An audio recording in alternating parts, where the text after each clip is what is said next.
to sleep, go to sleep. But I want to first and foremost put out there that I am not a medical professional yet. I am studying in the field of psychology, and I have a little bit of background in insomnia help, but I am no medical professional. First and foremost, I have 17 tips or kind of advice to give to you guys about how to sleep just a little bit better, and these have come from my own personal advices and practices that I have myself, what my friends have found useful, as well as some research questions. But all of these tips and tricks that I'm going to provide you are things that I personally use in my own life, in my friend's life, and things that I would recommend to anyone. I am someone that really likes the holistic approach to things, of course, but if any of these have scientific backgrounds against it, I will post and have little pop-ups along in this video to help you guys realize just the benefits of each. I have written the 17 things in this leather notebook. So I hope you're in a relaxing position, because we're gonna be going through all of these, okay? And this is just something very passionate I am proud to talk about, so let's get into it. Now, the first tip I have, and something that everyone should be checking constantly if you do feel like you have tried everything to fall asleep and you just can't, is just checking your medications you are currently on. A lot of medications that we aren't very educated on do have side effects, including insomnia, and I have a personal example of this.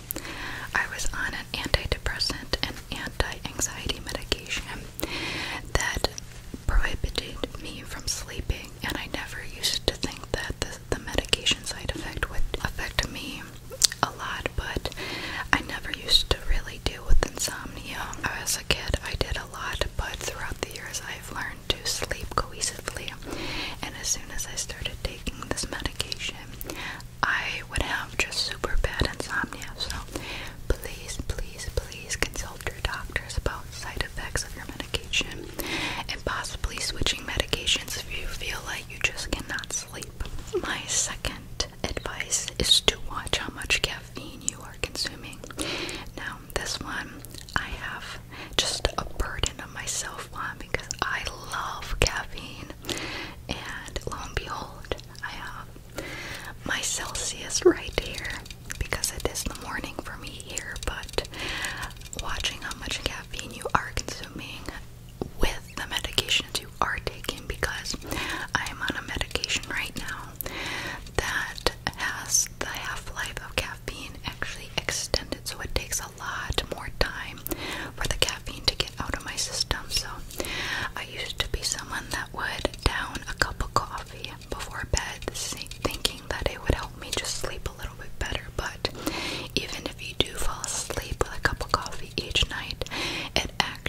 sunlight will help in your circadian rhythm, which is the rhythm that your body has within itself when it knows when to go to bed and when to wake up. And that only occurs when you get enough sunlight and you get enough darkness. So sun and grass time, you can take it literally. You can get out there with your bare feet, and I know I'm getting my dogs out for you for free right now, but putting your bare feet on the grass for 30 to 60 minutes a day can help a lot. Or you can just be outside more, which is something that I've had to really push myself to do. And I think it's just weird that even during the summer I would much prefer to be inside than outside, but forcing yourself to just get out there and do more stuff will help significantly in getting enough light so that when the sun goes down you may feel more sleepy and go to bed. Accompanying with this, because I know even in the Midwest here we get less and less sun in the winter time, which that's where this more of that 60 minutes of daytime is much more needed during the winter, especially in the Midwest here. But I actually had a friend recommend this to me because he really struggled with insomnia, but you can invest in what it's called a happy light or a circadian rhythm light, and it is really on the more expensive side, but if you invest in it, it is something that I would personally like to try, and I will put a link down in the description with the exact one I am talking about from Amazon. But it's a light that emits or tries to replicate sunlight, and my friend actually used to put this on in the morning on a timer, and it would recreate that sunlight that we most definitely need more of. It just tries to replicate the sunlight, and it helped him a lot with trying to wake up more easily in the mornings, as well as just try to get that proper sunlight or light that you need to go to bed at night. And also kind of going along with this, my fifth tip for you guys is just exercising more or doing more during the day. I know that personally when I just lay around all day, you're not really giving your body any means to try to go to bed later. We tend to feel more sleepy when we are physically tired. So emitting more energy during the day can also help you just get into a regular routine of trying to go to bed and getting that most needed sleep at night. And my general rule of thumb is trying to get anywhere from 30 to 60 minutes of exercise each day. And I think naturally I get that and more during the day, just based on my lifestyle, of course, but it does help when you emit more energy during the day so that you can get that most needed sleep at night. And now comes probably the most hardest part of my tips, but my sixth tip for you guys is to get into a sleep schedule. Now this is definitely something I've heard from everyone, and I neglected it my whole life. Why would I try to get into a sleep schedule when I can just oversleep on the weekends, right? It's also something really easily said and harder to do, but getting into a sleep schedule will really help just make sure and help you feel sleepy at the right times or the times that you want to go to bed. And I think that even with a school schedule, a soccer schedule, it's hard to kind of put down the phones at night, put down the homework, but telling yourself like, hey, at 10 o'clock I'm going to stop doing whatever I'm doing. I'm going to try to relax and go to bed at this time, but this also goes hand in hand with waking up at the same time every day, regardless if you are falling asleep later than you want to.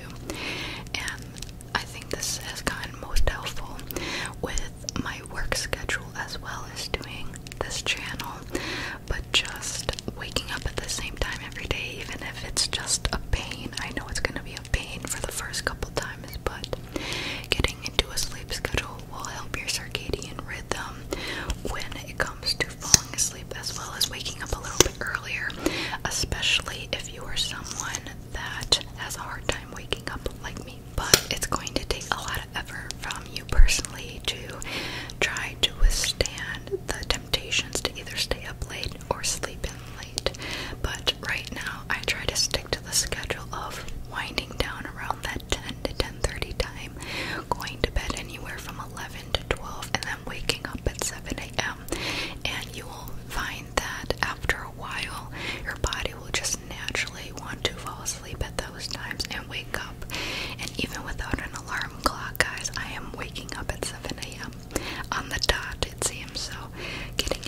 sleep schedule will really help you. So then my seventh tip that kind of goes along with number 6 is limiting screen time before bed.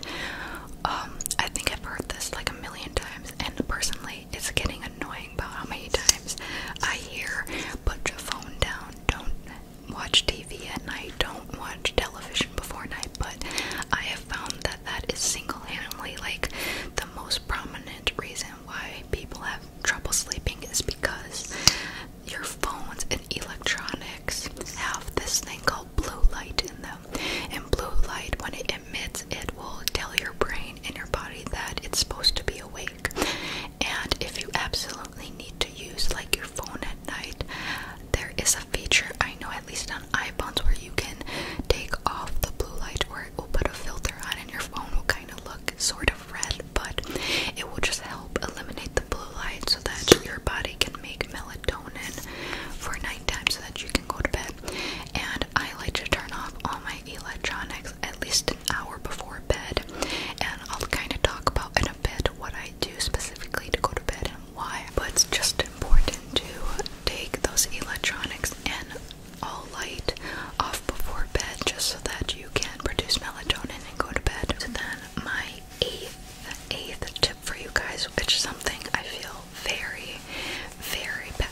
seriously don't think I could fall asleep now without some sort of ASMR going on in the background, but as someone that struggles with anxiety, I tend to get really focused inside of my head.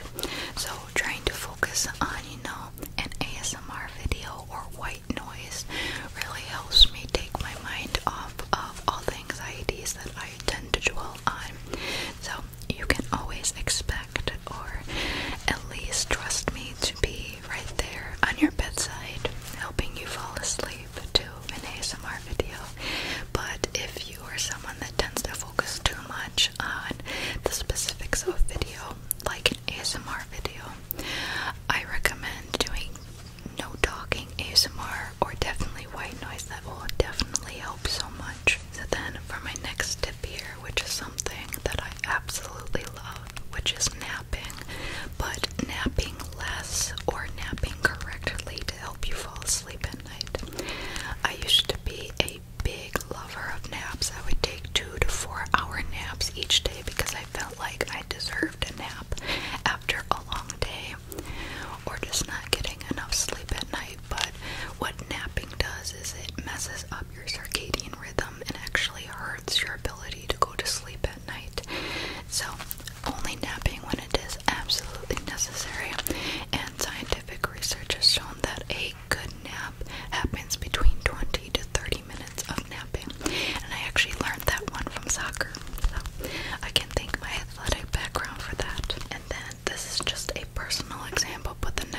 committed.